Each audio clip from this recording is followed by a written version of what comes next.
Infrastructure revolution in focus as African Finance Corporation holds summit in Abuja.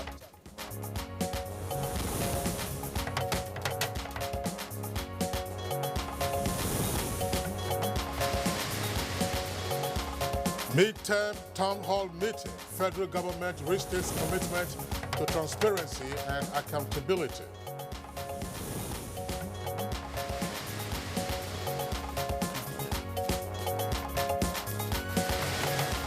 Two persons confirmed dead following an attack by suspected herdsmen in Niger State.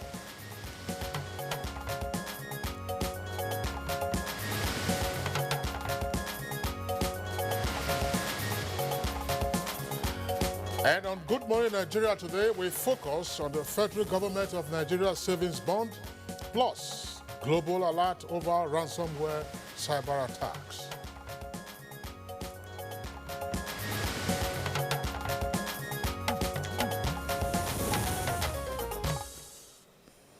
Now, precisely on the 13th day of March 2017, the federal government, through the Debt Management Office, DMO, commenced issuance of savings bond of the federal government of Nigeria. Now, the bond is issued on a monthly basis for a period of 2 to 3 years and with a minimum subscription of 5,000 naira and a cap, that's a maximum of 50 million naira. This bond is a new, well, might not entirely be new, but as an investment opportunity for all Nigerians, meant to strengthen the recently launched federal government economic recovery as well as the growth policy. Well, unlike other bonds, the initiative is primarily targeted at retail investors with a view to providing an opportunity for investors to contribute to national development. Already, the bond has enlisted about 2.067 billion naira Series 1 in Series 1 and the federal government Nigerian savings bond in the Nigerian stock market with maturing period of about 2 years, another 2 years, 2019 from now. Well, how are Nigerians responding to the initiative, and to what extent will the savings bond help in the economic recovery of the country, and how will it also ensure inclusive growth? These are some of the questions we intend to elicit answers from our guests as we look at the performance of the federal government of Nigeria savings bond. Well, Kingsley, this is not the only issue, like you have indicated. We're treating this morning on Good Morning Nigeria. Another area of interest for discourse this morning is the recent cyber criminal attack, popularly called, or at least, ransomware, which is not a new phenomenon. It's been coming on in the last 2-3 years or so, but culminated in one great one that actually hit some countries, especially in Europe.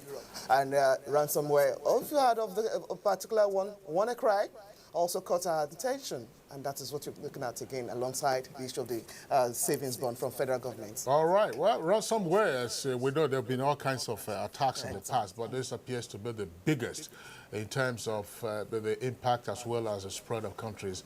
As the last count, we had some 150 or so countries that had experienced it. And so the world is, of course, on high alert with regard to ransomware and how to deal with it much more effectively. So that's the second topic we shall be taking a look at in the course of the program. Some 200,000 victims, so that's to say computers of course, have been affected in the course of the malicious release of ransomware.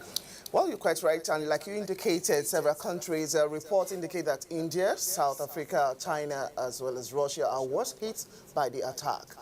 Well, Nigeria, with her massive usage of Microsoft operating system, is flagged now amongst countries that are vulnerable to the ransomware attack.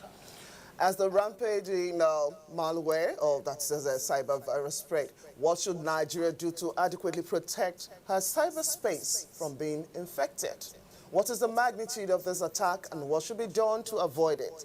Reoccurrence, since it's not something that can actually be stemmed outrightly. Well, we'll find out what more to do. This is Good Morning Nigeria. Thank you for joining us on this midweek edition of the program. My name is Blessing Abu. And I'm Kingsley Osadolo. I join Blessing in welcoming you to this edition of the program, reaching you as always on the network service of Africa's largest television network, the Nigerian Television Authority. In the course of the program, of course, we have our regular complimentary segments. Coming up shortly after the news and business, we'll have newspaper review. There will be sports later on and the other segments as well. In the meantime, we're going over to our colleague who is right here casting the news this morning, Lydia Abasi. Hi, Lydia. Good morning and welcome. Thank you, Kingsley. Good morning. Thanks for joining us on the morning news. Acting President Yemi Osinbajo says Africa is certainly the next destination for real development as he expresses optimism on the ability of African countries to bridge existing gap in infrastructure development. The acting president was speaking at an infrastructure summit in Abuja with the theme, The Infrastructure Revolution, organized to mark the 10th anniversary of the African Finance Corporation. Always in the past been, the largest contributors to infrastructure, even when payment sometimes was never really always smooth. But they were able to offer sovereign guarantees or cash support. But today, that is no longer forthcoming.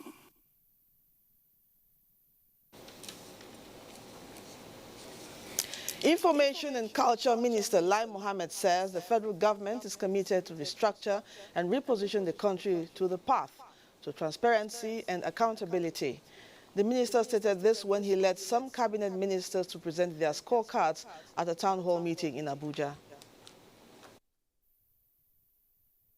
That future prosperity for all Nigerians was the governing objective of the administration.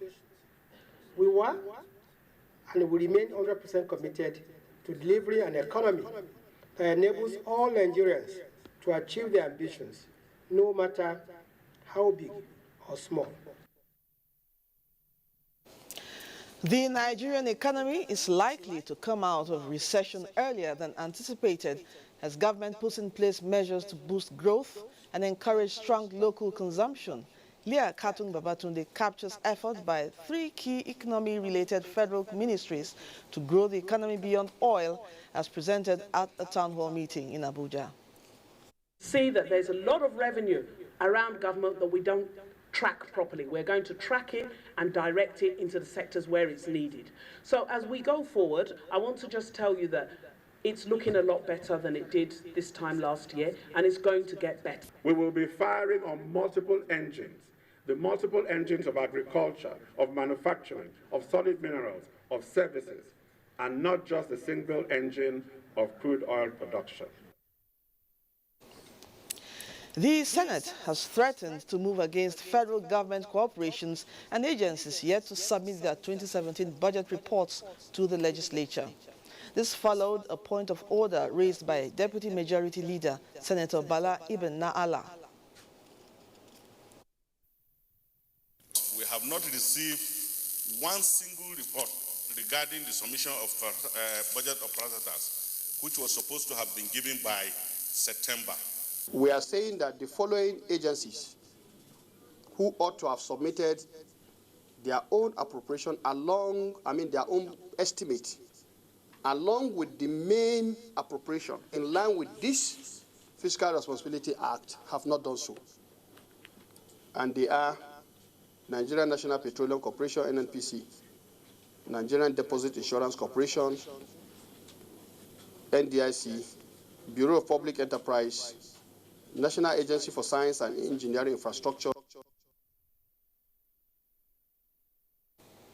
Meanwhile, members of the House of Representatives have condemned what they described as an arbitrary change of names by some Nigerians, describing it as a threat to Nigeria's security intelligence. To check the development, the legislators are now considering a bill that seeks to regulate and prohibit arbitrary change of names. National Assembly correspondent Ignatius Onkwo reports that the bill has been passed for second reading. And I emphasize again, arbitrary change of name by persons whose motives, intentions, and activities are suspect and may constitute a threat to national security. 22 persons have been confirmed dead following an attack by suspected herdsmen at Tepogi village in Mokwa local government area of Niger State. Mohammed Doma reports that the village is deserted. The state government is equal to the tax. That one we have started discussing since almost about 2 days ago, and how the CP will come up with a logistic proposal so as the state government will be able to support them. I want to assure you that wherever these people are, we're ready to find them. We'll find them and ensure that they face the music for the crimes they have committed. Well, that is the news for now. Good Morning Nigeria continues with Blessing and Kingsley after this break. Good morning. If you hear a bomb explosion or gunshots of an active shooter, that might be a terror attack. At such times, always remember 3 action words: run, hide, report. Don't try to run towards the terror scene to save the situation, because there might be a second bomb blast or another attack. Run far away and take cover. Make sure you are safe first. Yes, it is in our nature to sympathize over the hurt, but remember, only trained personnel can help in such situations. When in a secured environment, promptly call relevant authorities and help will come. For anonymous reporting, call 09630-3250-5 or 0813-2222-106. If you see something, say something. Nigeria unite against terrorism. This message is brought to you by the Federal Ministry of Information and Culture. A hectic lifestyle or overeating can cause a burning pain in your chest. That's heartburn. Take Gaviscon. One dose relieves in 3 minutes to soothe the pain of heartburn. It goes straight to the source to work for hours, providing long-lasting relief. That's why I recommend Gaviscon. I recommend Gaviscon. Gaviscon, fast relief you can actually feel. If symptoms persist after 3 days, consult your doctor. So what's up, sweetheart? You really look like you're up to something. I have a secret. Okay. I'll be going to Europe next week. Seriously? Yeah. Like you have your visa, your passport, your plane ticket? No, not that way. Some men are helping us. We pay them, they take us through the desert, and then we cross the sea into Europe. The desert, the sea. Isn't that the route where many have died? Yes, it is indeed a very dangerous journey. In 2016 alone, 4,900 people died while crossing the Mediterranean Sea to enter Europe. Many were Nigerians.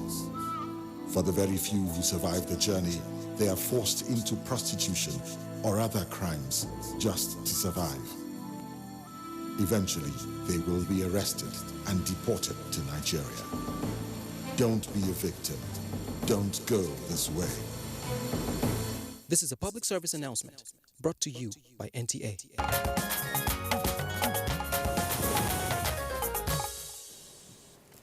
You're watching Good Morning Nigeria.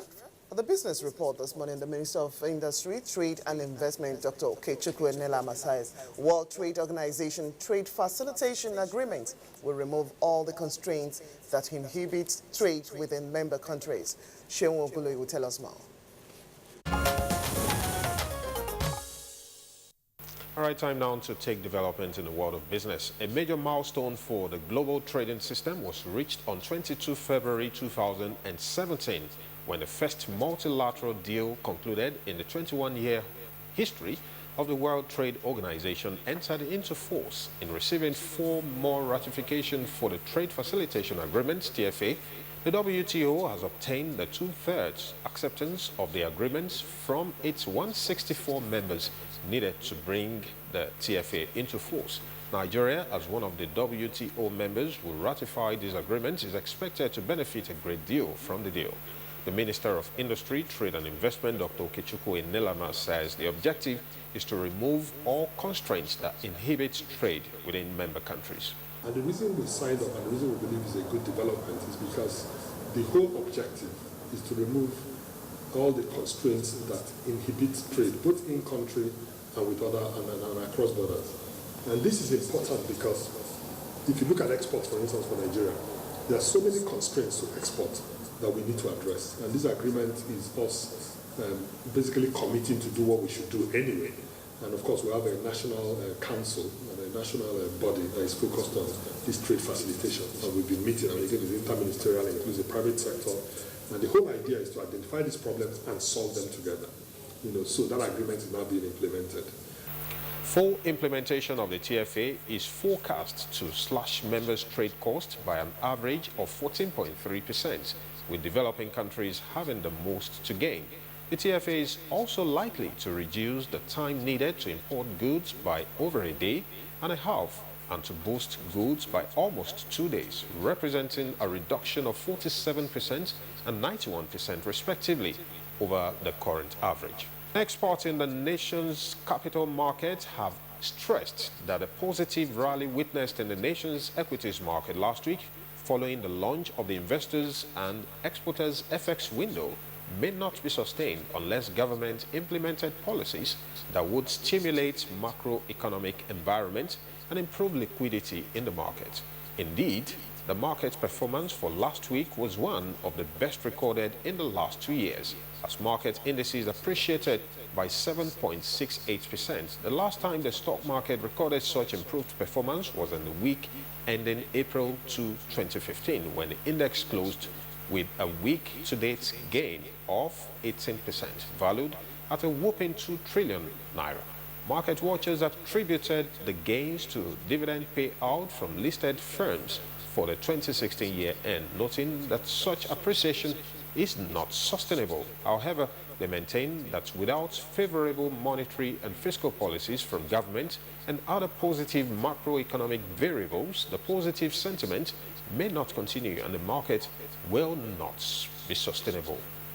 And finally, on the business news this morning, the UK's inflation rate rose last month to its highest since September 2013. Official figures show that inflation now stands at 2.7%, up from 2.3% in March, and above the Bank of England's 2% target.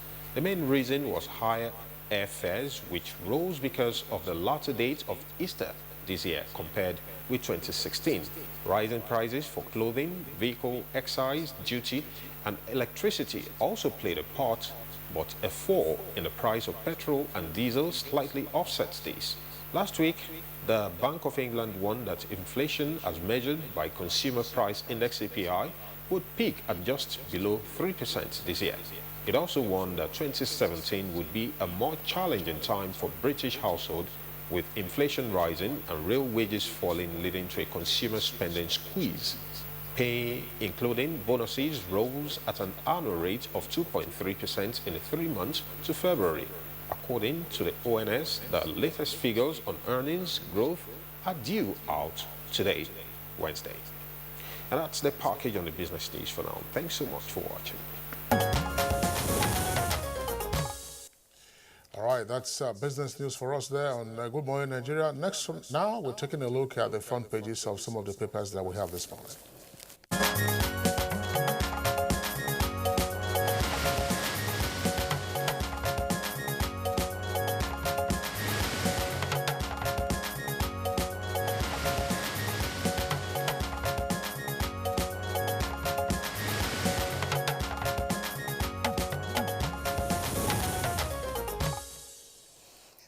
Welcome, Omini Oden, to review the papers with us this morning. Good morning, Omini.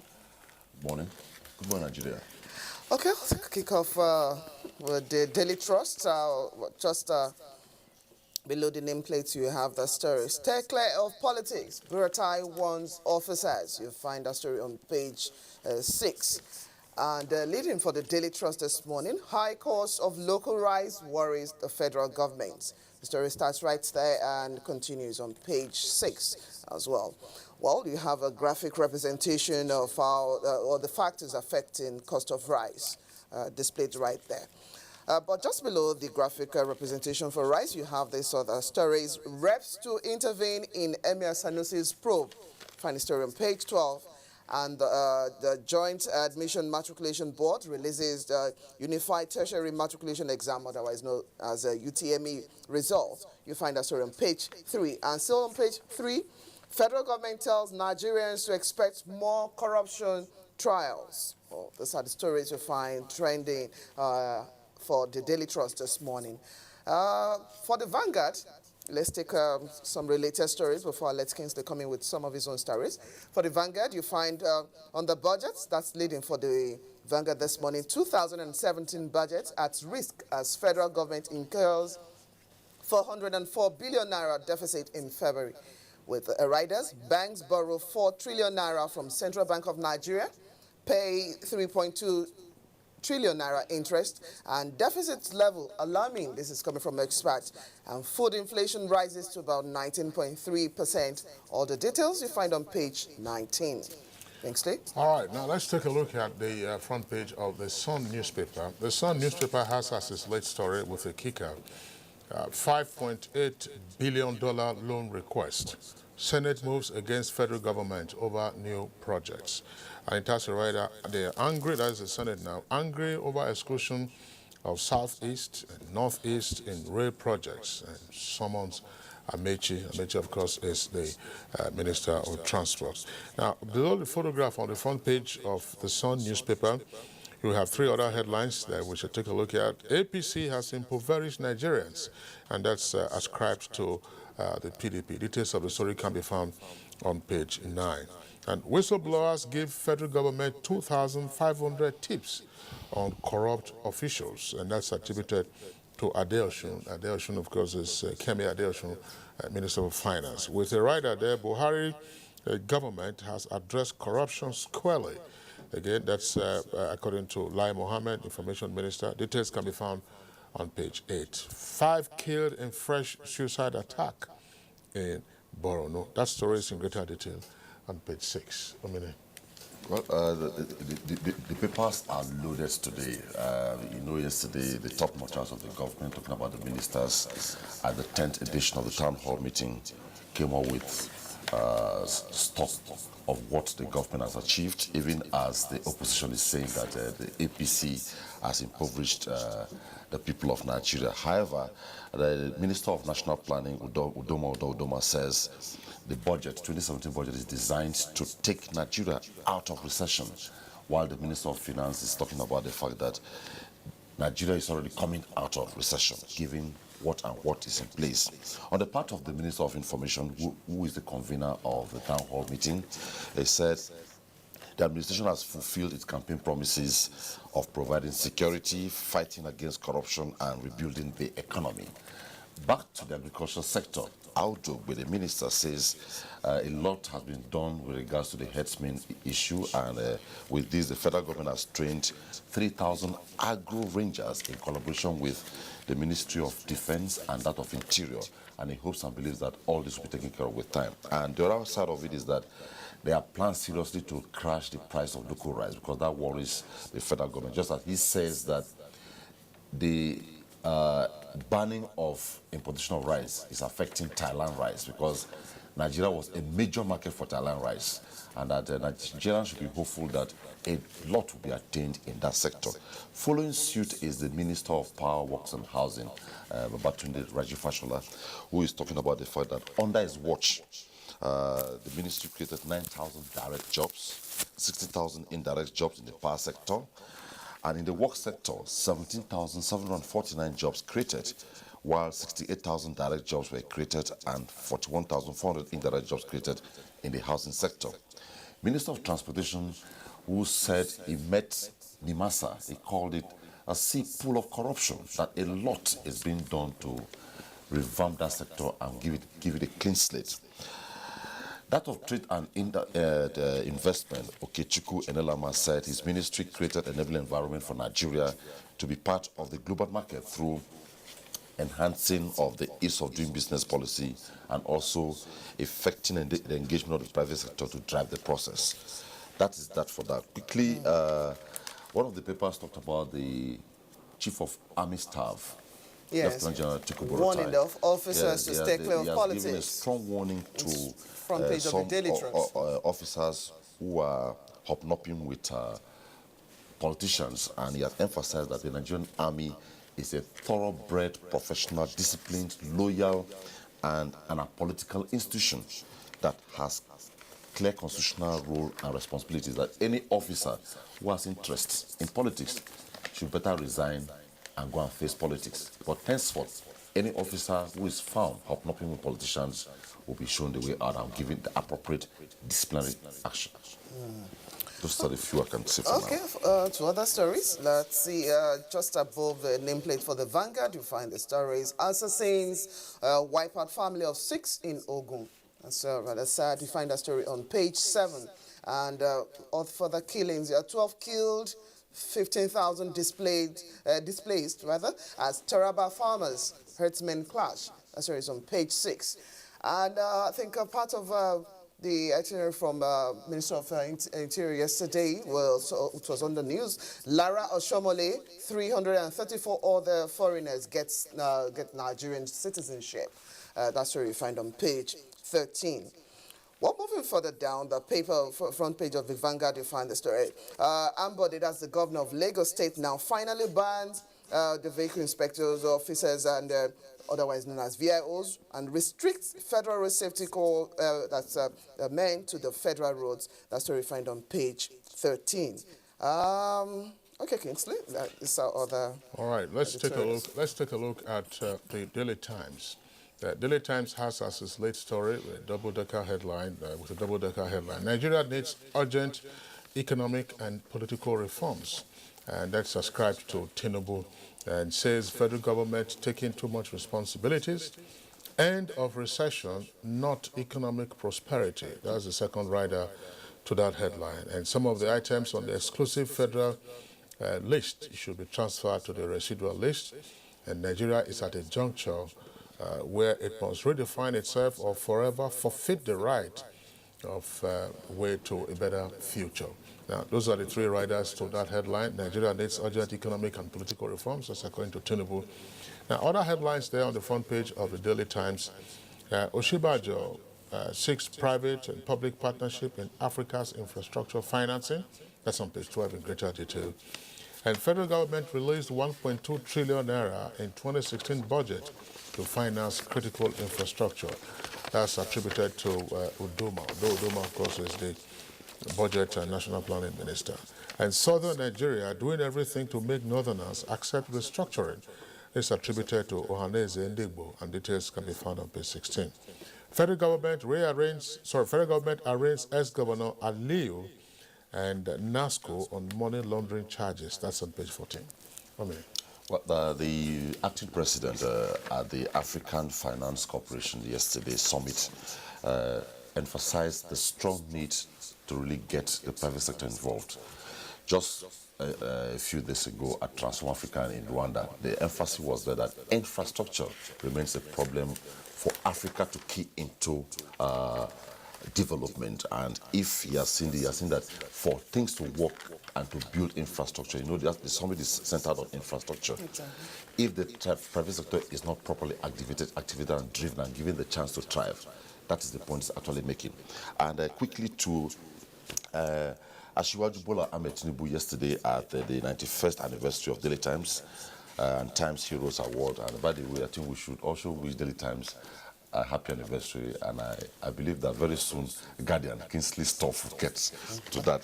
I talked about the need for true federalism in Nigeria, and they also need to devolve powers to the component units. With this, a lot will happen at the fringes before getting to the center. That is the area he talked on yesterday while speaking at that ceremony. And yesterday, out of over 500 persons that applied for the indigenous citizenship of Nigeria, the Federal Executive Council in January approved 334. 245 got it by naturalization, and 90 got it by registration. And they are mainly foreign women married to Nigerians. The wife of former Edo State Governor Lara was among them.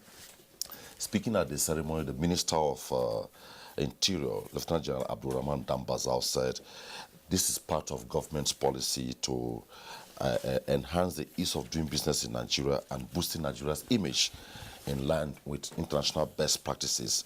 And also the person declared he has urged them to be good ambassadors of Nigeria, and because they have gone through due diligence. You can imagine that a total of 500 applied for it and only 334 got the approval. I think that's the much we can take on that, All except the other issues, except for the deaths that occurred in some other states. It's really a pity that this is still going on. We hope and believe that a lot will take place. But quickly, the Inspector General of Police has emphasized that the next batch of recruits or officers that will be enlisting to the Nigerian police force in order to drive the policy of the community policing by the police will be posted to their communities as a first posting to shore up the shortage of manpower in the Nigerian police force. I believe this will go along with also enhance policing, because it is said that if somebody is functioning where he comes from, he understands the culture, he understands the language, and will also help a lot to deter a lot of... that is if such persons were actually born in such communities in the first instance. That's another point, but it's a good idea. Let's see how it works out. What do you make of the vehicle ban in Lagos State? How many ordained? That's the most that we can take. We have two topics to discuss in our discussion segment on the Good Morning Nigeria today. We'd like to thank you for being with us today. We'll see you again tomorrow. Thank you so much. All right, it's Good Morning Nigeria, reaching you on the network service of the NTA. We'll take a short break now. When we return, of course, we'll take our first item for conversation.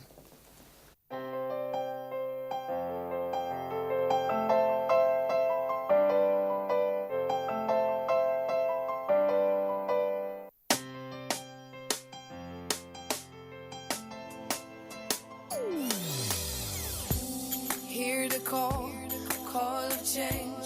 Stand up, Nigeria. Change is here and it's going to stay. Change begins with you. Oh yeah, make we go. Go to so let the change begin from within. Look at you, Ogerola. Change begins with you and me. Change begins with me. Change begins with me. Change begins with me. Winning in hot and dry conditions is hard.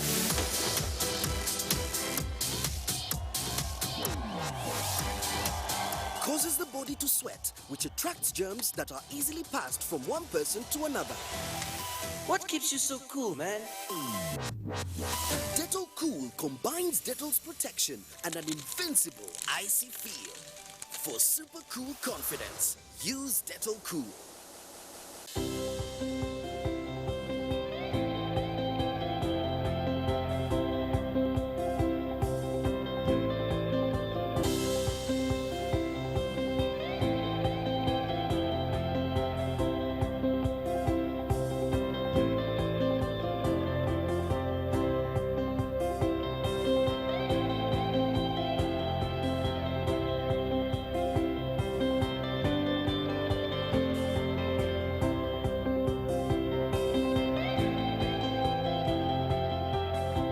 It is with joy that I've received Our Excellency's gifts. I want to say that may God continue to bless and reward her. And so, on behalf of Garki Hospital, we are grateful.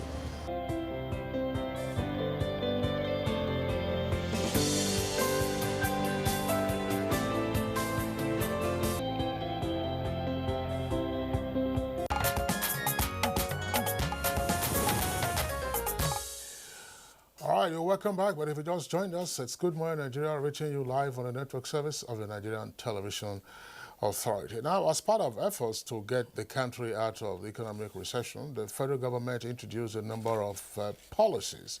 Now, one of such policies initiative is the federal government of Nigeria's savings bond. Ngozi Chude takes a look at this initiative in the background report as a prelude to our conversation on the outcome so far of the savings bonds launch.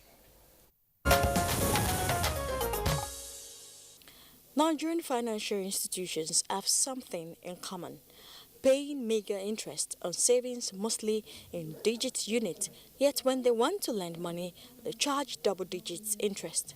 So when the federal government savings bond was introduced, it portrayed a game changer. The federal government savings bond is an investment product issued by the federal government of Nigeria through Debt Management Office, DMO.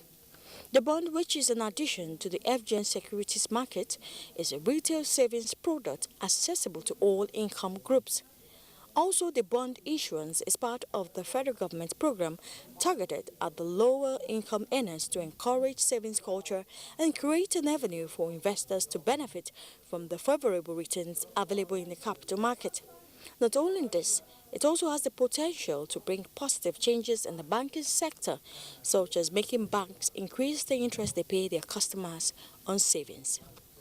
Backed by the federal government, the savings bond is expected to be issued monthly in tenors of 2 and 3 years through an offer for subscription.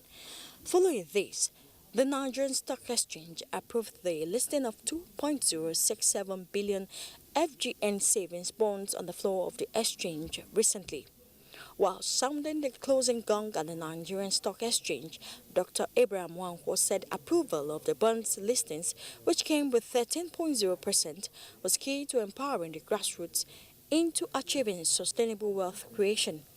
It was also revealed that out of the 2,555 people that subscribed for the offer, over 95% were individuals consisting of ordinary Nigerians on the street.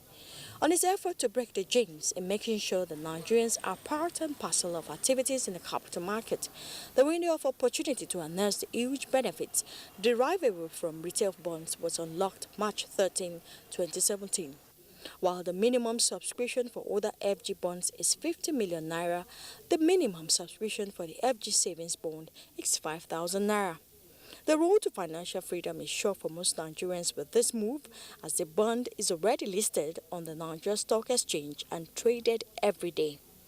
Already, nearly 98 stockbrokers have been accredited for the sale of the bond. However, for more details and clarification on the progress made so far, our guest will be on shortly. Thank you very much, Ngozi Chude, for that background to prompt this discussion. Now joining us to discuss the performance of the federal government of Nigeria savings bond is the Director General of the Management Office himself, Dr. Abraham Nwankwo. Thank you for joining us on the program this morning. Good morning. Yes, while the background was going on, I could feel the passion and the nodding. So how has this initiative fared since the last 3 months of its reintroduction to actually propel the public to common strength? Thank you very much. I think Nigerians should be happy that they have made good use of this opportunity provided by the government. As was mentioned in the background, the core essence of the FGN savings bond is to implement an aspect of the government policy of inclusiveness, that whatever initiative government is undertaking to ramp up the economy, all strata of economy should participate, regardless of their income levels. And so what you have experienced is that over the past 3 months, March, April, May, the response of ordinary Nigerians to the savings bond is very, very, very encouraging. Very encouraging, to the extent that, again, as mentioned in the background, approximately about 95% of those who invest are individuals. Okay. And about 77% or thereabout of the total amount raised in each of these offerings are from these individuals. Okay. So that shows that the idea of going to the grassroots, encouraging the ordinary people to participate, is really yielding fruit. And that's very crucial. Nigeria, before the collapse of oil prices, Nigeria has been reckoned to have been growing, significantly among the fastest growing economies in the world. And yet, poverty was rising. Okay? Right. Now, this government is saying, look, the growth we want to achieve has to be growth with development. It's growth with poverty reduction. It's growth with greater employment, inclusive growth.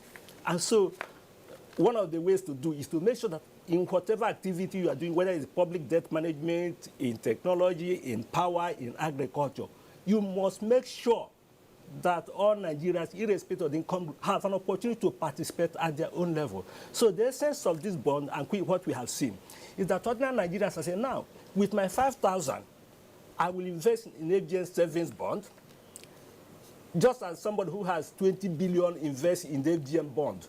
at the high level, pension funds, insurance company. Me as an individual, I put my 5,000, my 10,000, my 100,000, my 1 million. And my little bond will also be listed on the floor of the Nigerian Stock Exchange. So my bond, as an individual Nigerian, is traded on the floor of the Nigerian Stock Exchange. So I'm part and parcel of this economy. So how often can people come in to take on this bond? We offer the bond every month. We announce the date, and it opens on a Monday and remains open till the Friday of that particular week. So for 5 good days, you have the opportunity to invest. Of course, we have advertised and we have announced, and on our website, in the newspapers, a list of about 136 stockbrokers who have been cleared by both the Securities and Exchange Commission and by the Nigerian Stock Exchange as reliable, valid stockbrokers. And these stockbrokers are going about talking to investors.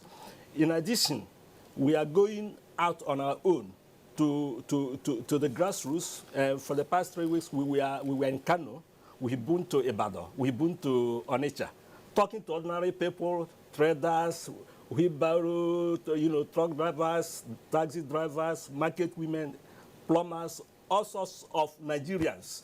Sit with them and share this message of inclusive growth and development for them to participate. Well, as you're proceeding with your outreach, what kind of feedback are you getting in the course of your interacting with the ordinary folks? Of course, the whole idea of reaching out to the people is for them to make their inputs in form of advice, in form of fears and concerns, and and some of them say, okay, good, this bond, how are we sure that when there's a change in your government in 2019 or 10 years after that, the government in power will still honor it? And we have explained to them that that's not an issue, because from the historical point of view, the other bonds we have been issuing since 2000, the FGM bond has been in existence. And over these 10 or 15 years, there have been changing government about 4 or 5 times. And nobody is complaining that the obligation is not being honored. So from that point of view, at least, they can be reassured that there's no issue of problem or continuity when it comes to FGM savings bond. And we have also brought to their knowledge the fact that the FGM savings bond, for any money federal government borrows under any government, under any administration, it has to be approved by the National Assembly. Therefore, it is an implementation of a law made by the National Assembly on behalf of the Nigerian people. It's not a party transaction. It's a Nigerian transaction. It's a national sovereign transaction. Yes. Therefore, there's no issue of continuity. There's no problem of continuity. Well, again, it's still talking about the feedback from those with whom you have interacted. The whole idea is, look, you only have money in your pocket when you have something to spare. I mean, we're just now seeking to climb out of the recession. What kind of reaction did you get from persons who said, look, we're having to grapple with inflation? Figure is also coming down, by the way. They said, we are grappling with inflation, cost of living, X, Y, Z, there's no money, so why should I buy your bonds? Now, you see, we've tried to explain to people, and Nigerians understand, that look, at any point in time, you are going to have challenges. As far as you're on this planet called, you are going to have challenges. So the important thing is you have to form a model of behavior, particularly a model of economic behavior that tells you that, look, for whatever income I earn today, I must save part of it, because nobody knows the future. No matter how much you try to predict, forecast, you cannot be certain about the future. So the simple, prudent behavior for all economic agents, be it an individual, a household, a company, or a government, is that you should save. No matter how hard it is, save something. Okay, and then see how best you can adjust in terms of your expenditure using the balance. So this is a good time actually to form the right behavior. Yes. At this hard time is the right time to form the good behavior, because if you can do it well during this hard time, it means that in good times, I mean, it will be so easy for you. Okay, Dr. Wako, for some, or at least for the government, this soothing news that Nigerians are trying to buy into that. But of course, it might be for some other experts or watchers of the industry, they are feeling this might spell some kind of trying times for already deposit money banks, because now in the same lean resources in the markets is the same market that the federal government is now swooping on. Why are you trying to address some of these concerns raised? Again, there is no better time to do a good thing.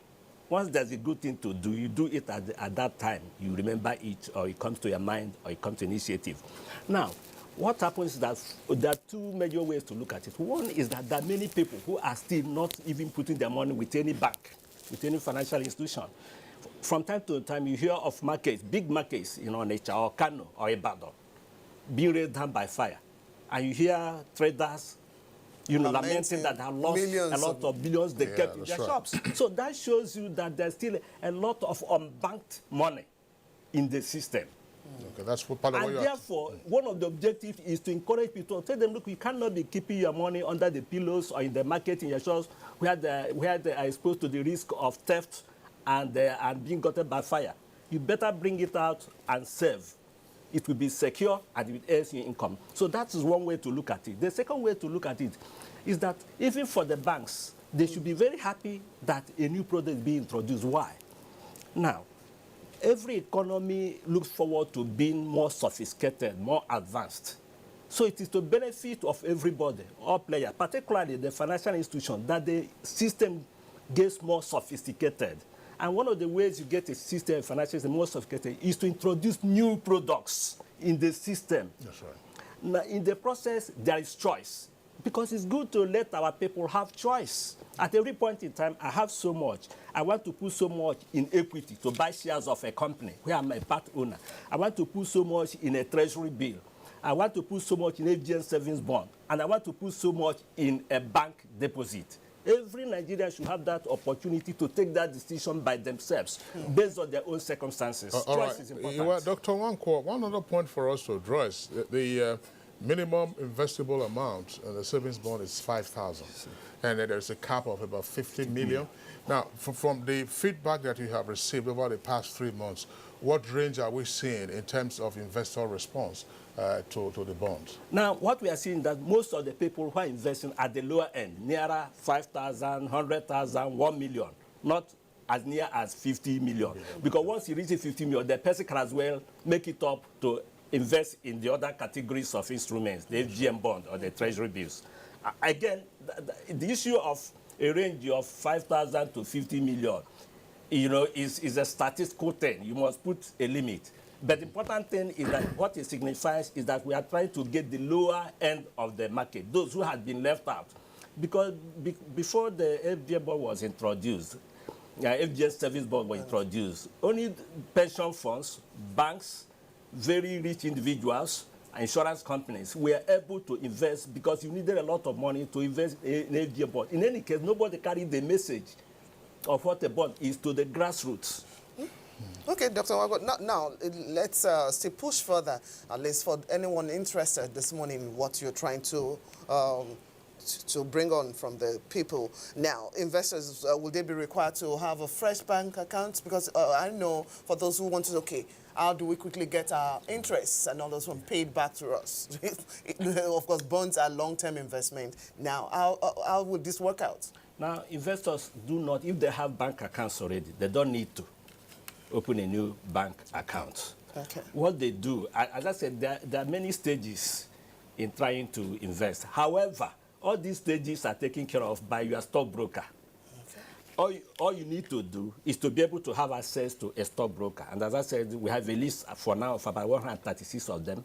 They're all on our website. We advertise them in newspapers. They're all there. Now, so you need to have access to them. Once you have access to them, you fill the form and you fill your bank details.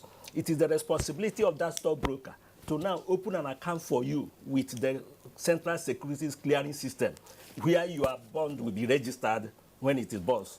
And then it will inform you that, look, this is your account in the Central Securities Clearing System, on the basis of which, at any point in time, when you want to, for example, trade your bond, it will be tracked to that account. So the emphasis is yes, everybody must have a bank account. But if you have a bank account already, you don't need a new one. The essence of the bank account is that that's where your interest will be paid every quarter. Every quarter.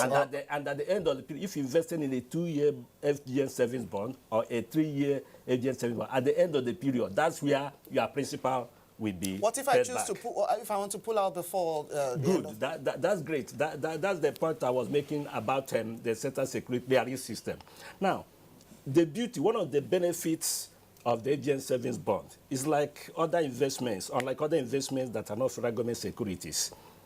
If you want to realize your money before the end of the period, say 2 years or 3 years, you simply again call your stockbroker.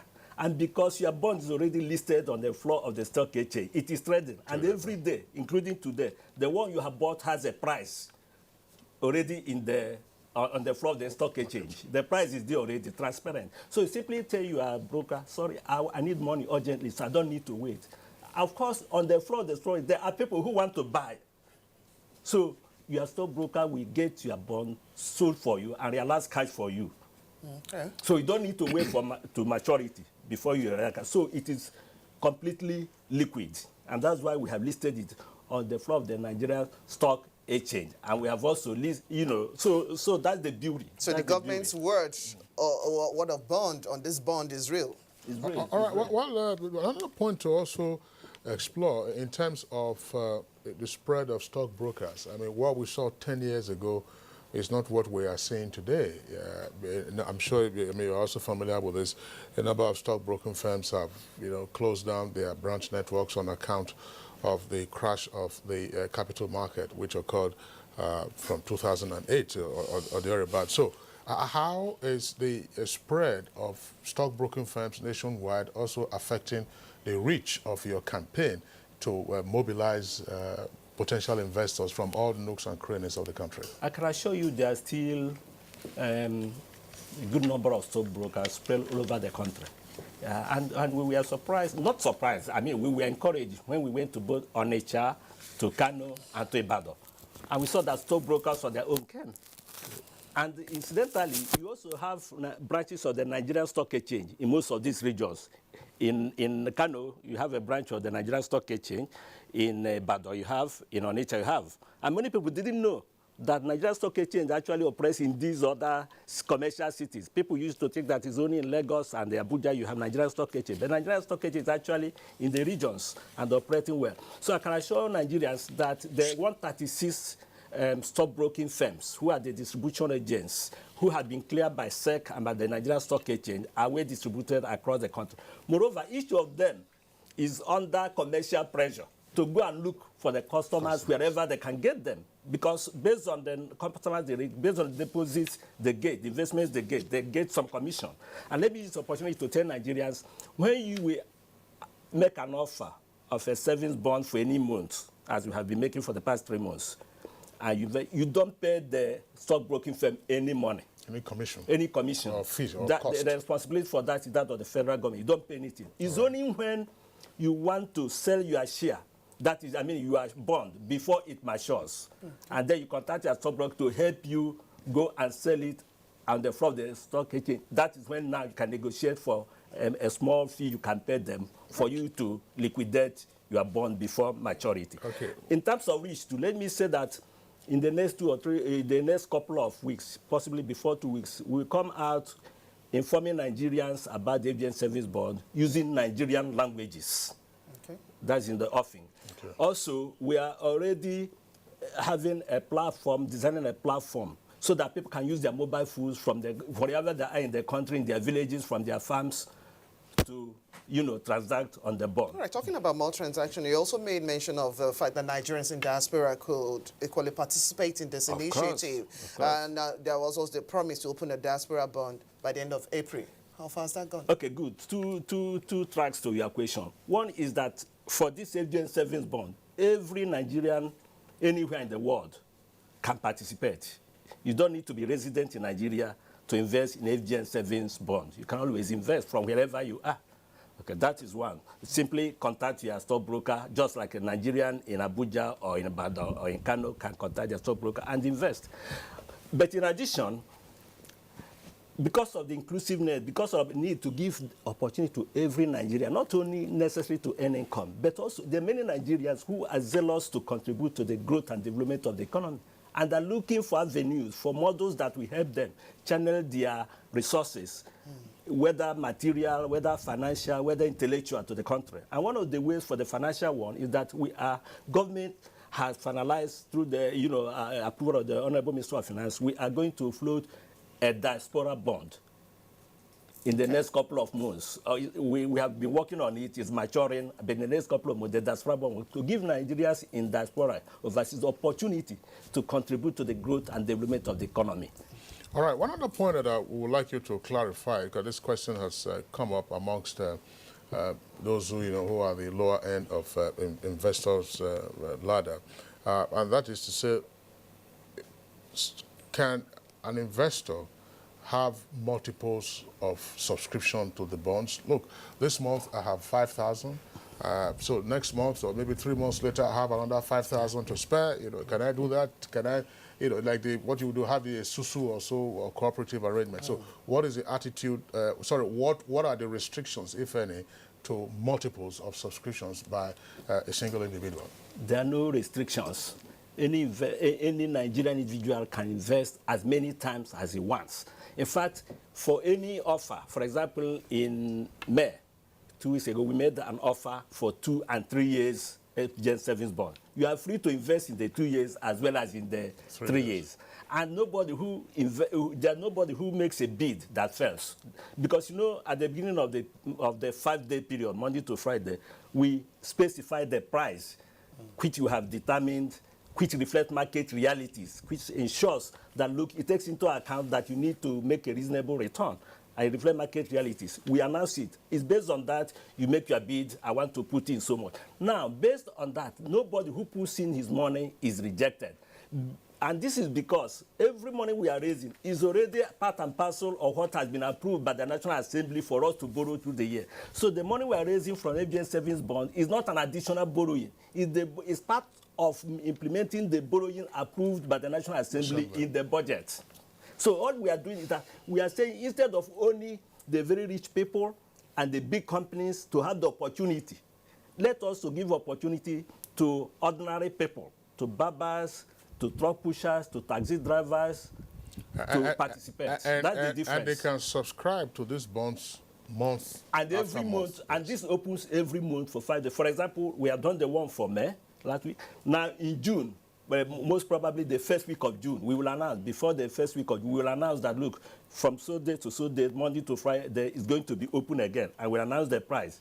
And now you can invest. If it comes again in July, you are free. Perpetually, every month, you have an opportunity, every month. And the whole essence is that also, it has been structured in such a way that it creates that spirit, that habit of planning in Nigerians, that you plan forward, look forward. You know that, look, every month there's an opportunity.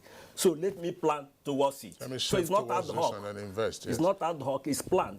Well, another point to also maybe break it down for those who have not already subscribed. So look, how does it work out?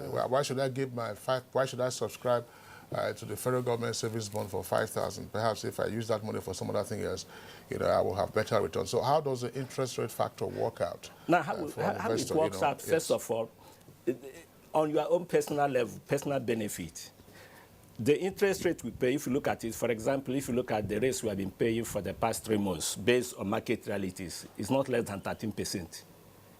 For 2 years and 3 year bonds, it is not less than 13%.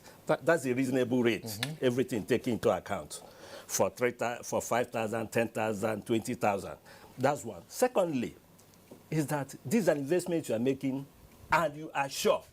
It's not like you invest, if you invest in equity, you are a shareholder, you can make profit or loss, you can lose your money. But when you invest in FGM bond, government is owing you. At the end of the period, government must pay you back. So there's no risk of you not getting back your capital. Thirdly is the fact that because the borrower at this time around is the sovereign, the federal government of Nigeria, there's no risk to you in terms of losing your money, because it is the sovereign that is borrowing from you. So you are sure of getting back your money.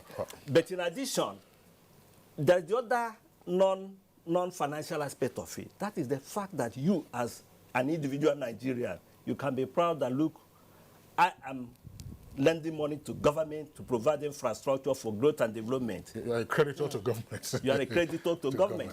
And your bond is trading on the floor of the stock exchange. Okay, well, there are viewers, who are already sending in their comments by way of tweets. That's you see the Twitter handle at the lower left-hand side of your screen at NTAGMN. We'll take some of those tweets now, and then we'll get the DG, Debt Management Office, to respond to some of the pertinent ones. Dele Jack Solomon, the federal government is going into bonds as the government depends on local borrowing to fund more than half its budget deficit, a case of no cash flow. From Festus Akimboyewa, federal government of Nigeria saving bonds will never make Nigerians rich because original investment will not hold its value in real terms at 17% inflation rate. Ibrahim Tudu tweets, it says, workers are most suitable to access this bond, but for lack of adequate minimum wage, saving power of workers is weak. Another tweet from Dele Jack Solomon, if judiciously done, the bonds could bring some positive changes in banking by making banks increase the interest they pay their customers. And Festus Akimboyewa again has this tweet. It says it doesn't make sense to invest in federal government savings bonds at 13% interest rate when inflation rate is over 17%. Well, Dele and Festus seems to be more with our tweet this morning. Another one from Dele Jack Solomon. While savings bond will help government mobilize domestic resources for deployment into important capital projects, but Nigerians are cashless. All right. Well, these are some of the we have already raised some of this. Whether Nigerians who feel that who believe, and indeed are cash strapped, could get into this versus the challenge. The point of look, rate of inflation now about 17.24%. That's the latest figure announced by National Bureau of Statistics, and then you are offering your bonds at 13%. So Festus Akimboyewa said, look, it doesn't make sense. So what's your reaction to that? First of all, let me say the rates are not fixed. As I said, the 13% is what has been estimated to be reasonable given the current realities. It might change if market conditions and reality change. That is one. Secondly, the point he has made about comparing the rate of inflation to the rate of interest rate is very valid. It's a very valid analytical point. However, the caveat is that, first of all, two things. What was the alternative? What was the alternative earning on the same 5,000, on the same 10,000, on the same 100,000? That's the first question to answer, and I'm sure he will get to that himself. He will be able to answer. But the more important one is that Nigerian rate of inflation is about 17%. What is the future? What are we planning? Based on the economic recovery and growth plan, where are we supposed to be moving? Is inflation going to be worse? Why do we have inflation in Nigeria? And what is going to happen as we implement the economic recovery and growth plan over the next 2 to 3 years? Yeah, that's right. So you have to look at the future as well. When you invest now on a 3-year bond, for example, now you are locked in for 13 or 40%, as the case may be. Now, nothing said the inflation rate must remain 17%. As a matter of fact, each individual Nigerian government policy, fiscal policy, monetary policy, the structural policy, the whole idea is to bring down costs in the Nigerian economy. And bringing down costs means bringing down inflation rate. So our aim is that inflation in Nigeria should actually be single digit. And that should be the aim over the next 2 years. So that has to be taken into account. However, the FGN savings bond is designed for all times. It's not just designed for this particular time for an inflation rate of 17%. We are looking to the future. And so it's what you are saying is that an investment in a savings bond at 13% is a hedge against... Yes, it's a hedge because inflation, we are not going to allow inflation to remain at 17%. This economy is going to, all of us are going to do everything possible to bring down the cost in the economy, because as we provide infrastructure, better routes, more reliable and adequate power, cost of production will fall, rate of inflation will fall, monetary policy rate will be brought down, and... So in the event, I mean, just again for the benefit of your viewers, in the event that the inflation rate becomes single digit or it comes down to 10%, over a 2-year you period, continue earning, you continue to you earn 13%. whatever rate has been fixed now, because it's a fixed rate. Which gives you plus 3%. Yes, it gives you... That's right. But there's also the point raised by Dele Jack Solomon. It says that, look, the savings bond is part of the mechanism to borrow in order to fund nearly half of the budget deficit, that the government is cash-strapped.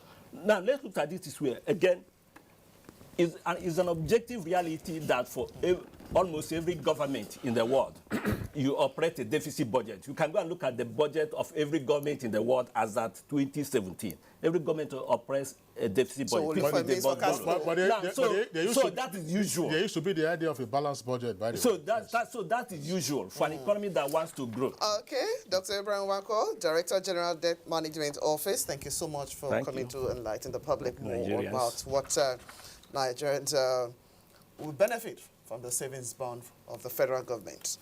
We hope to see how it progresses by the day.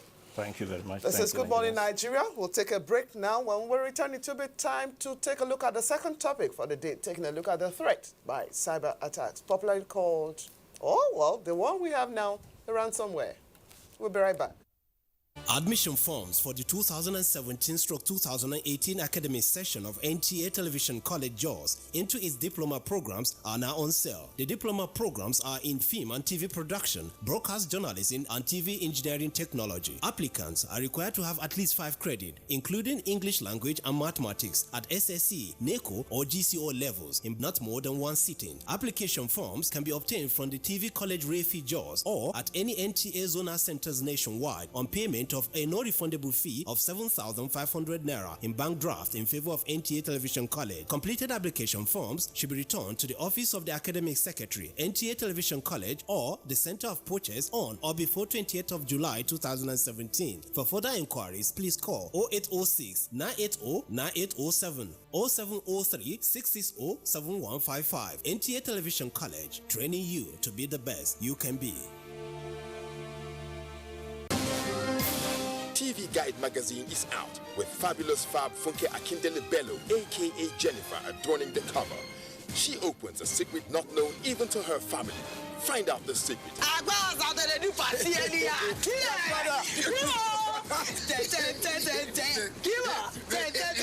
NTA turns 40 this year.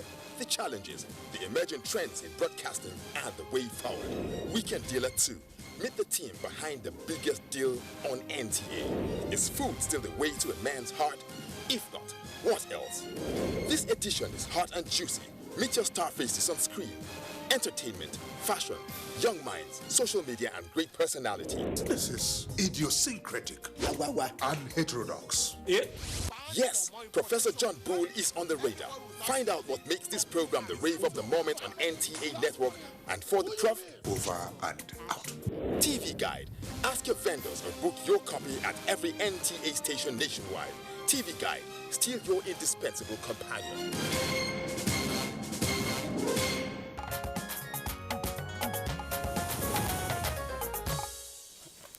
Welcome back. If you've just joined us, the program is Good Morning Nigeria, showing live on the network service of the Nigerian Television Authority, the NTA. Now, background to the second topic. For a number of days now, the world has been under the threat of cyber attack, popularly called WannaCry or ransomware. Adebola Brookslyn Sunday put together this report to kickstart our discussion. The offensive maneuver employed usually by anonymous source to either steal, alter, or destroy a specific target system is under increase. Investigations show that the current attack known as ransomware or WannaCry is no doubt the biggest attack in recent time.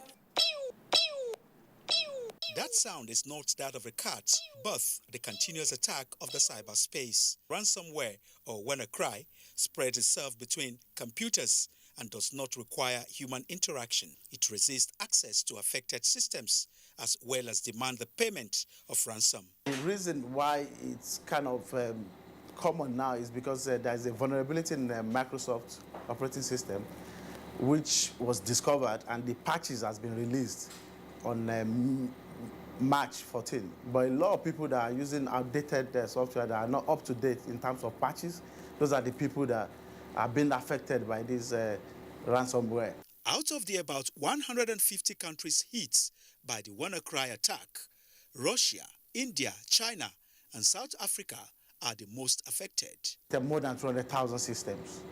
So that's to tell you that every country is vulnerable, but we need to step up cybersecurity in this country. We need to be more serious. It's a wake-up call for government, for organizations, and for individuals that we have to take cybersecurity seriously in this country. Once you find out that you are attacked, try to disconnect from every network you're connected to. It is important because as long as you're on that network, every other device on that same network would also be affected. Experts in information technology converged on Abuja in search of a solution to the challenge. You should therefore feel free to submit to me any doable blueprint for my dispassionate consideration and immediate implementation. Global security challenges are soaring as the cyber world gets more complex with increasing interconnected devices that expose enterprise data to external world.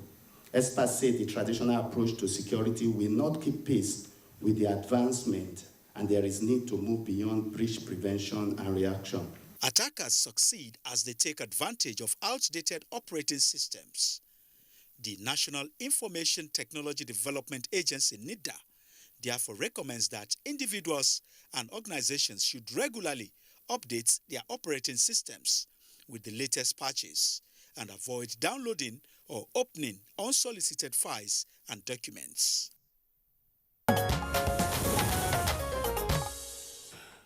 All right, thank you very much there for that background report. Now we have three guests with us here in the Abuja studios to discuss this issue in further detail, including, of course, Nigeria's national response to what is affecting tens, well over most of 150 countries now, we understand.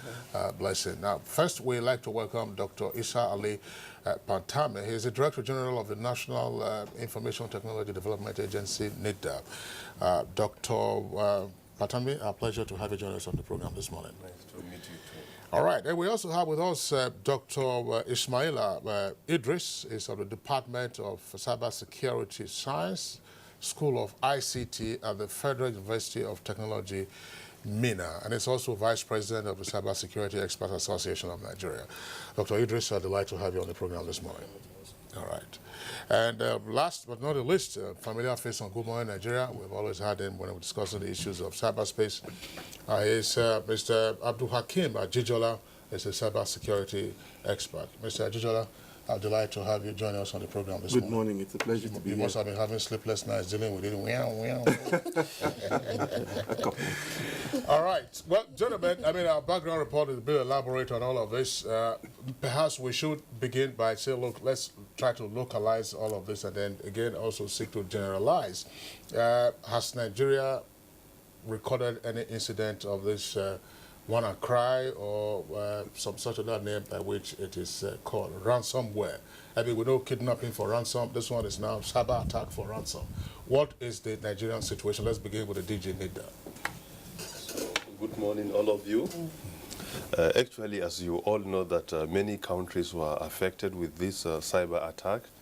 Most of them are developed nations like the UK, the US, Russia, China, India, and many others. And around 150, or so far around 155 countries were affected.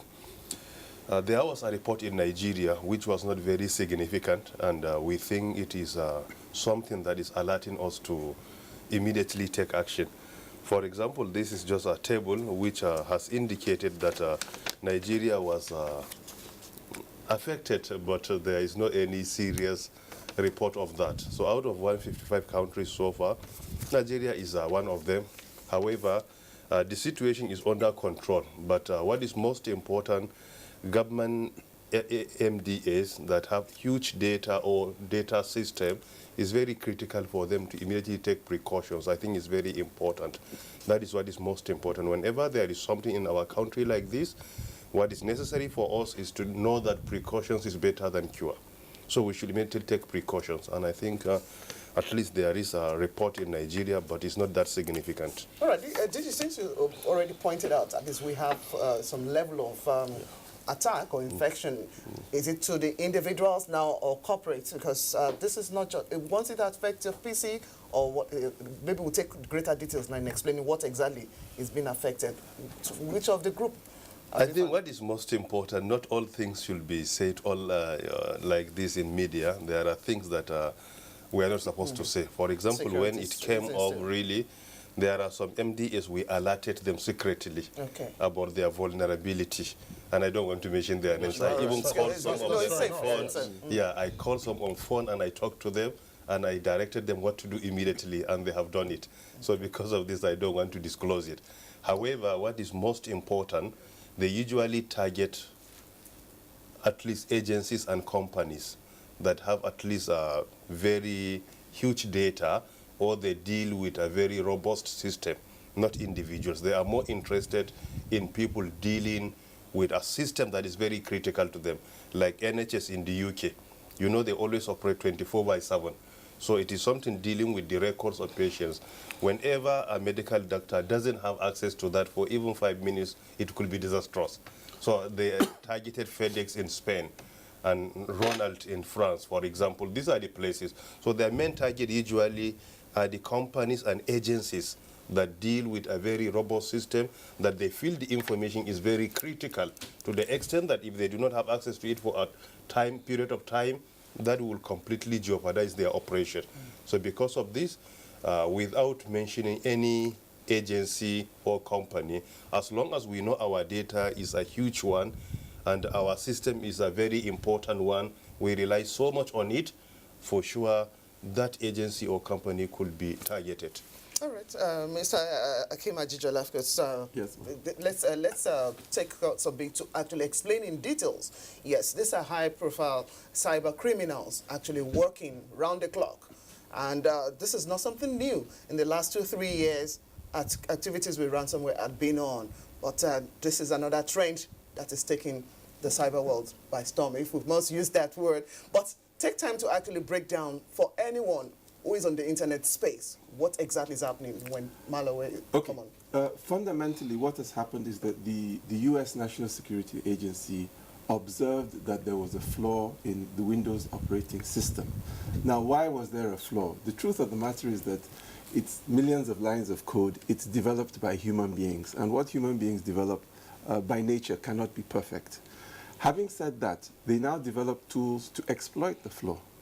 Now, as an intelligence agency, as a secretive agency, that arguably is what they do. Unfortunately, those tools were leaked, so it became public knowledge. But having said that, what now happened was that Microsoft, the producer, realized that there was this flaw and actually issued a patch to solve it. And what it demonstrates is that the rest of us actually do not update our systems. And the questions are why? One of the reasons is that sometimes we buy pirated software and therefore we don't want to update. In other cases, we might actually be ignorant. But also we must remember that in a case like Nigeria, to update your system requires some level of bandwidth. And if you are bandwidth poor, obviously it affects your credit. So there might be many reasons. But if I may just quickly dwell on one particular set of issues. We've talked about the preventative measures, which is actually the best thing to do. But the question now remains, what if you've already got it? What if you're affected? Now, first of all, you have to do the patch. If you don't do the patch, basically you are leaving the door open, which means that you are not just killing yourself, you are killing everybody that you connect to. The second thing you must do is actually run the antivirus to remove the infection. Now, that's another question that I would have loved to, because some of the people said, I actually had antivirus. Why couldn't it detect? Because maybe you didn't update it. But you see, if the door is flawed, that the operating system is the basic thing. All other things like the antivirus sit on top of it. So if the foundation has a flaw, it's very difficult for the antivirus to stop it. But once you close that avenue. But the third step, which is actually very, very critical to understand, is that even when you remove the infection, your files are still encrypted. And the question now is, how do you get them back?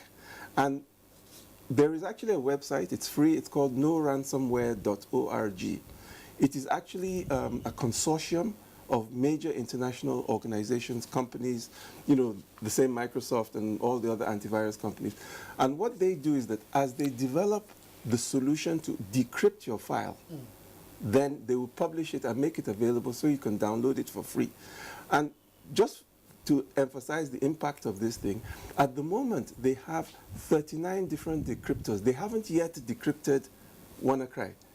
So I'm just saying that they've solved 39 other ransomware. That tells you that if you solved 39, there are probably 100 out there. Yeah. So at the end of the day, prevention is far, far, far better than cure. So I would urge everybody viewing, please update. All right. Well, let's bring in Dr. Ismaila Idris now. Dr. Ismaila Idris, let's discuss how this affects your system. The DG NIDA has already indicated that, okay, the principal targets for this will be companies or entities that have large files. But if you're an individual, you have all kinds of systems. Of course, now you see how viruses come up, to corrupt your system. How does this work, for instance? How will I know that, hey, if I'm a systems manager, how will I know that, of course, if I'm a systems manager, I would know that something has gone wrong. But for the ordinary, untrained eye, how will you know that something has gone wrong with your system? Yes, thank you very much. The issue is the ransomware attack itself. It's something that is a persistent one. And if you look at, malware, the trend of malware, you will know that malware is something that has been in existence just because, the issue of, attacks within, so many nations. That is why, it is difficult for the awareness has not been there in terms of, people knowing that there is what we call, the malware, attack. But in the case of, having to affect, an individual systems, of course, as, Mr. Ayola rightly said, automatically it logs you out of the system. That is, it's encrypts, the data in your, system. By the time it does this, it means, and at the end of the day, it logs you out of the system and asks you to want to, pay some ransom for you to be able to, access such systems. And paying such ransoms, we have, people that have responded to, the payment of, this ransom, and, there are avenues where we could check, the number of, people, system affected, and also, the payment of, this ransom.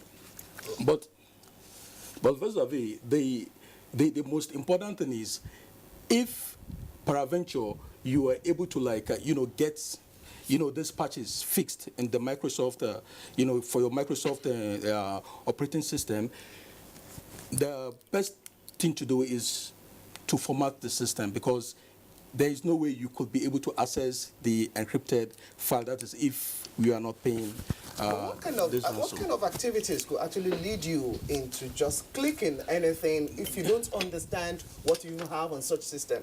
Yeah. Let's say, for instance, I work here and there is a connection for, at least for internet usage. I might not be a system engineer. My job is just to present, but I'm interested in downloading some particular files and I don't understand, and I've already gone to click. What kind of threat am I bringing onto my organization, and how do we begin to recover such files? You clicking attached file or a link to a vulnerable site. These are issues. How do I know? How do I detect this? Of course, when you are not expecting any attached email, you don't click. Rather, if you have an attached email from a known address, you can ask, is this coming from you? You take that time to confirm this before you try to click, because by the time you click, what it does is it's automatically access the system and check vulnerability in the Microsoft operating system. And by the time it does this, it means it's boycotting the antivirus. It means the antivirus becomes useless because you already have vulnerability in the Microsoft operating system, it boycotts it and, take access, become, an administrative, user in your system. Just wait. Just again, there are some of our viewers out there who would need some better education on all of this. We keep talking about operating system. I know that's like the heart or the brain of a system. So once somebody goes mad, for instance, you can't be with us in the studio. It will require somebody to, the psychiatrist to also be in here. But one of the aspects has been talked about. So look, how it works. They say, look, okay, they get you. They say, look, you have been kidnapped on cyberspace, so you pay ransom. What is the procedure for freeing yourself from these cyber kidnappers? I'm free. I'm just using that loosely so that we can appreciate it. So that, how do you free yourself? Look, because if you pay ransom, there should be a trail to say this is where the amount went to, and so on. So, Fadijola, you may wish to come in here. Okay, very quickly. What the hackers have done is basically that they force you to use cryptocurrencies, such as Bitcoin. And the challenge there is that actually it's very difficult to trace. You see, so they found, these guys don't wake up in the morning and send this thing out. They actually have an end game and a plan. They're very intelligent people, and we're really up against them. But very quickly, in terms of as an individual, one of the telltale signs is that if your system begins to slow down, you know that something is wrong. And let's use the human being analogy. If you begin to feel that you have lack of energy, usually you would say, okay, let me do a blood test for malaria or typhoid or something. So from a system point of view, you can begin to observe, or maybe the system begins to do some things which are out of the ordinary. For example, it opens a page that you've never looked at before. And very command it to exactly. And very quickly on the clicking, I think we've been through this a number of times, that if you receive an important email from a bank where you don't even have a bank account, really, you shouldn't. I still receive some this month. Precisely. Okay, let's get back to DG. Besides, Jijola just raised a point now.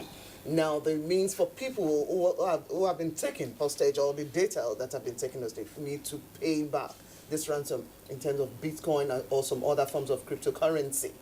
We don't, or it's not what we practice here.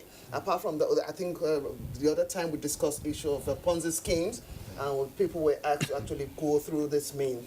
Now, the Central Bank of Nigeria has said that Bitcoins are not legalized here. So how do we begin to reconcile what is happening in the online community alongside issue of financial ransom in this regard? Actually, as you all know, that the world has been transformed into a global village now, and because of globalization, there are things that could not be legal and legitimate in your country. But as long as you are in the cyberspace, something can affect you. So how is NIGDA responding to that? I think before I go into that, what is most important that I feel we should emphasize here, Windows 10 has not been affected so far with this ransomware. The problem is mainly with Windows XP, Windows 8, and Windows 2003. These are the three operating systems that were affected badly, but Windows 10 has not been affected. So what is most important, as my colleagues here said, is to immediately make sure that you update your operating system as part of the precautionary measures. It's not good for you to wait until something happens. You should immediately suspend whatever you are doing to make sure your operating system has been updated. This is very critical. Yeah, that's the point. Part of what Abuja also said, look, if you have low bandwidth and you are unable to immediately update your system, what do you do? But I think it's not difficult. As he said, it's good. Sometimes we complain that we don't want to exhaust our bandwidth. But the issue is about priority. Updating my operating system is even more important than me to waste my time and bandwidth going through Facebook, Twitter, and the rest. That is what we are interested in doing. Some can even go to YouTube watching football, watching games. But in that situation, he can't use that bandwidth to update his operating system. It's all about priority. As long as I'm online, then it's better for me to get my priority right. As long as my operating system has not been updated, then for sure I'm exposed to danger, which is very important. So to me, what I think is more critical, we should suspend whatever we are doing to make sure our operating system has been updated with the new patches. That is MS 17010, which is very important. Say that again for the benefit MS of our viewers. 17010, which is very important. So if you update it, at least you reduce that probability of being affected significantly. That probability has been reduced. Then secondly, what is most important, as they said, we should avoid opening any suspicious attachment. That is one of the most easiest way where people are affected. Like that operating system I said, like in NHS in the UK, whoever knows how they operate in hospital, they work 24 hours by 7. Because of this, they couldn't get time to update their operating system, and they were using Windows XP. And Microsoft did not release, prior to this attack, they did not release any patch for that since 2014. XP. Yeah, because of, and they couldn't get time to update because the system was 24 by 7. There was not even time because patients were coming to the hospital, doctors were attending to them, listening to their complaints, attending to their issues. Because of that, they couldn't get time. But because of that now, the system has been compromised. Why? Because they were trying to avoid the issue of Bitcoin that he said, which is a type of cryptocurrency. As we all know that globally, Bitcoin is not regulated. There is not any central bank all over the world that regulates it. It is just a kind of communication between you and I, which is well encrypted to the extent that it's difficult for a third person to know what is happening between you and I. And the system is automated to the extent that whenever there is inflation, it will update that, it will be updated immediately. So because of this, even in the US, has not been approved. By law, it is not allowed. It's very controversial there. Why? Because people usually, including some innocent people, let me use that way in some ways, not cyber criminals. They use Bitcoin if they want to avoid paying tax.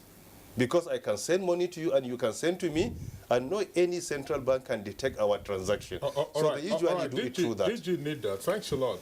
Let's again cascade this down to our national environment. My question is going first to Ajijola. The WannaCry ransomware is affected no fewer than 150 countries. Correct. Now, is it also possible, as a first step, to say, look, hackers can target a particular country, and therefore what should be the level of national preparedness to counteract or ward off any potential attack by hackers? To the extent that we can discuss our vulnerability, let's discuss, but what may further expose us we should avoid. Ajijola. Not only can hackers target a very specific country, like in the case of Stuxnet, they targeted a specific installation, the nuclear facilities in Iran. So it was actually this, you can target down to a specific institution.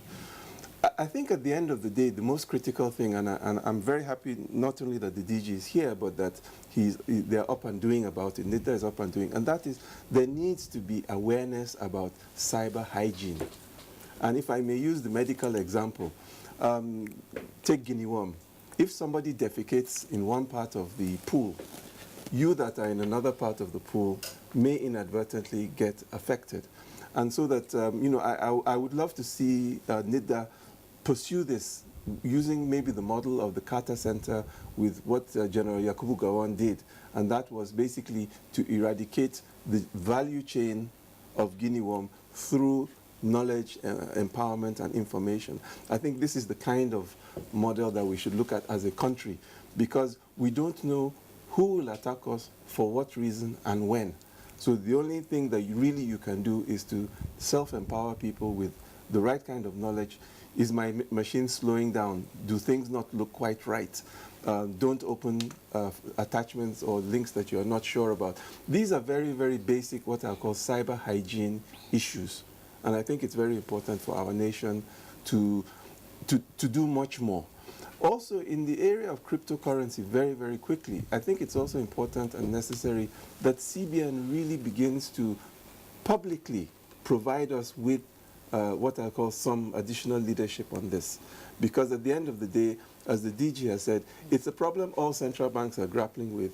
But the truth of the matter is that it's the future, and the future is now. One other thing that I would, again, with all due respect to our colleagues and friends at CBN, a lot of the ATMs in Nigeria use some of these Windows XP systems. And the challenge I have with this is that banks can really afford to do these updates very, very quickly.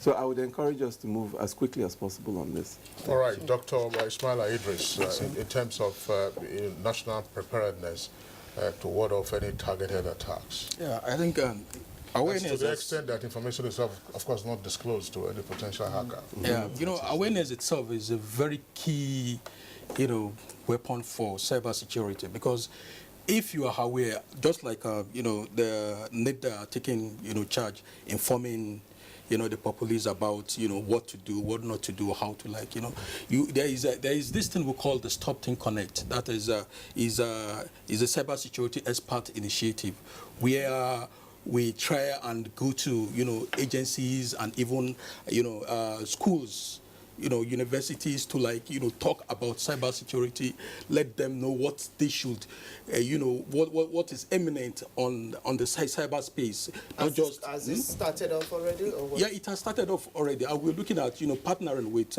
NIDA in that respect, so as to, like, you know, we don't just see it until, you know, something happens, but also we should be proactive, you know, with, you know, giving awareness to, you know, Nigerians and, you know, also, you know, in the institutions and, you know, every other place. I would say from 2015, we have started this, and during conferences like this, like we are having the Cybersecurity Nigeria conference, we started yesterday, we picked some, you know, agencies in which we visit and, you know, talk to them about, you know, these awareness program campaign, and also some universities.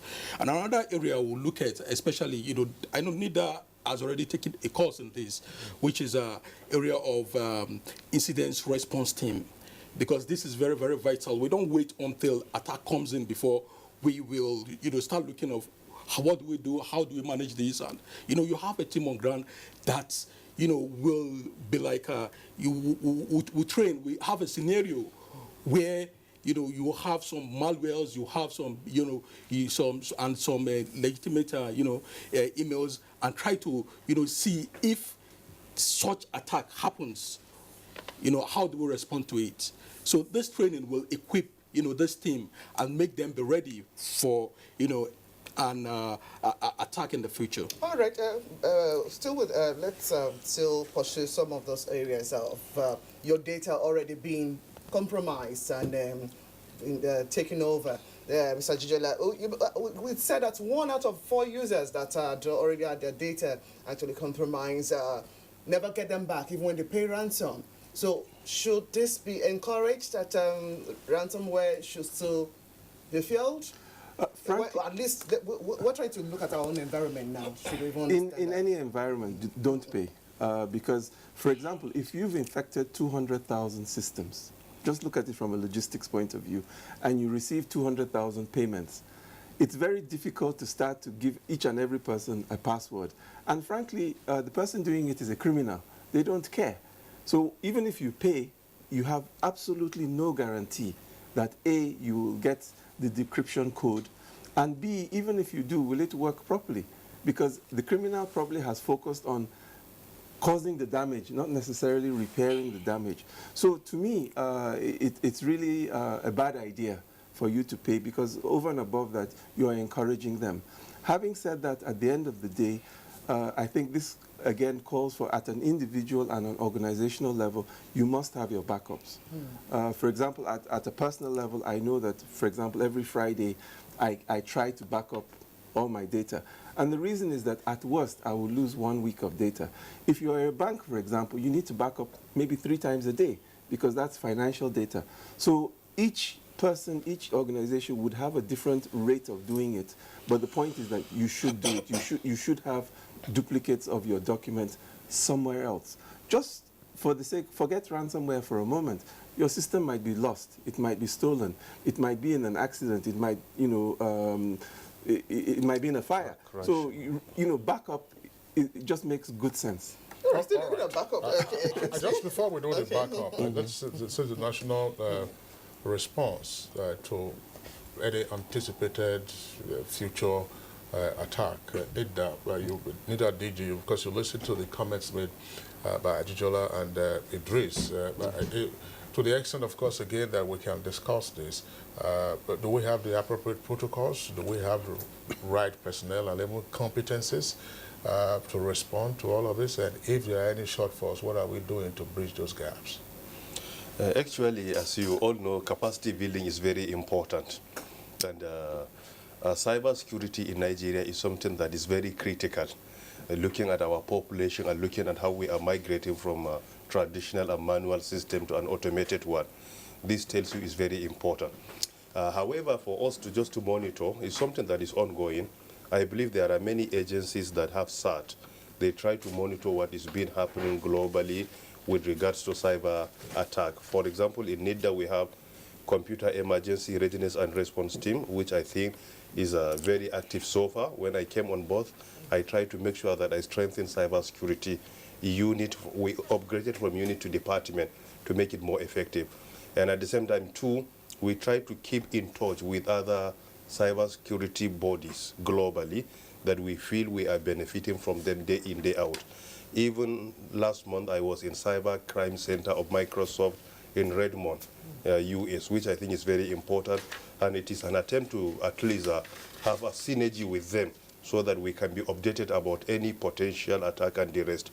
If our systems here cannot detect things, but if you are at least in touch with them, they will guide you, and at the same time they will support you to monitor what is happening. And three, the cyber experts we have around, we are in touch with all of them, like Abdul Hakim Ajijola, who happens to be a friend of NIDA day in, day out, and is part and parcel of NIDA as well. We try to keep in touch with all of them because there are things that you cannot do it alone. You have to identify people that are Nigerians that can add value to you, try to keep in touch with them, and at the same time get their input, listen to their constructive criticism, join hands to see how you can move the country forward. These are the things we have been doing, and for sure we have been achieving a lot. And that is why you can see, as they said, this is the first time that you can see NIDA is coming out with taking proactive measures when this issue came up. And I think it is a clear indication that the agency realizes its role when it comes to cybersecurity, and it becomes very proactive in doing that. Thank you. All right, thank you very much, DG. We have reactions coming already from our viewers. Let's read through some of them and see what area of concerns that they are worried about as well. From Festus Akimboyewan, we'll have this tweet: government at all levels must protect our internet infrastructure from cyber attacks by ensuring update of our systems and back up our data. And then we have this from Jeffrey Echoagmo. It says, does Nigeria have dedicated cybersecurity experts to combat cyber attacks? That question has been answered by the DG of NIDA. Yes. Okay. From Ibrahim Tudu, we have strong passwords, up-to-date antivirus, and operating systems are sure key to protection. Happy to have responsive NIDA in Nigeria.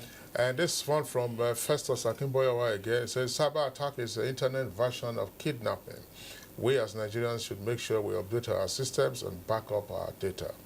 From Jeffrey Ehoragbo again, Nigerian institutions are seriously prone to cyber attacks until they upgrade to current Windows. And Clifford Agugwesi tweets, eternal offline and online vigilance is the price we all must pay to stay and remain protected from cyber criminals. All right, now those are some of the tweets that we have in the meantime. Just one other point, Ajijola, you touched on this when you were speaking.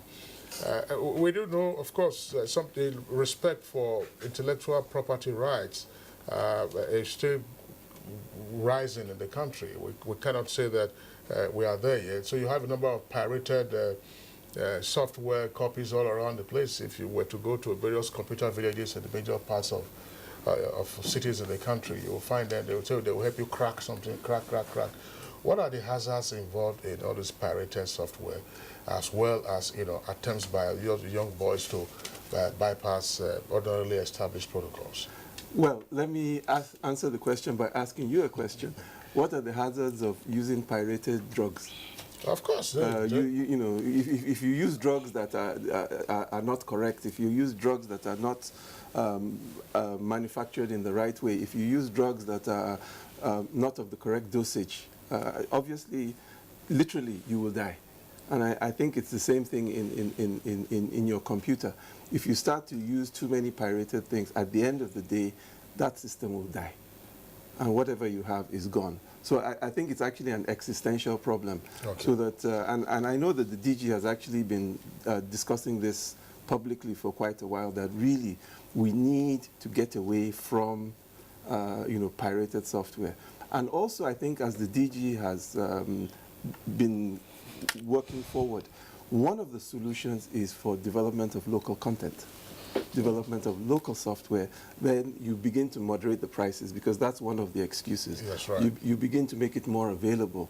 And really, on that note, I would like to encourage this country. I'm very happy the DG is here. We need to be able to stimulate and promote the growth of a cybersecurity solutions industry driven by young people, so that they can actually begin to solve these problems. And I always tell young people, people pay for pain relief. When you have a headache, you are ready to pay more for that aspirin. When you have a virus infection, you are ready to pay to clear it up. So for example, let some young people out there do the math.